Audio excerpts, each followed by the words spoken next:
Jasne, že nie. Mnohí však svoje rozhorúčené telo chladia neprimerane studenými tekutinami či vzduchom.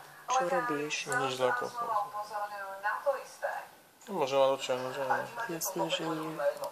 Teraz daj záber na túto krabičku. V opačnom prípade totiž minimálne vaše hlasivky dopadnú rovnako ako tie moje. Ak nie horšie.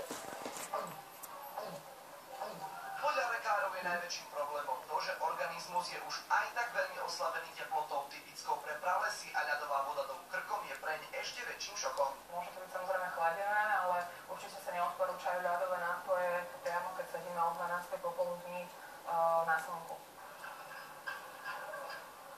A takýto šok pre telo potom funguje ako magnet na rôzne choroby a bolesti krku. Tie príliš veľké teplotné rozdiely môžu spôsobiť práve také ťažkosti, že naozaj potom ľudí môžu bolieť hrdlo.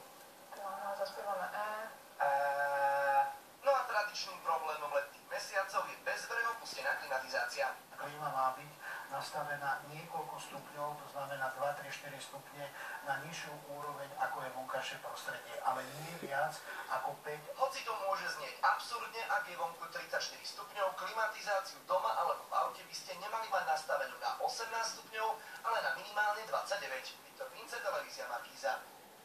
No to bolo. Svetlo hnedé vlasy, výrazné obočie, pomadky očí a nos, polcovi, ústa a brada. Takto nejako by mal v budúcnosti vyzerať princ George. Jeho tínedžerská podoba, ktorej autorom je známy americký fotograf a portrétista, dnes opletela svet.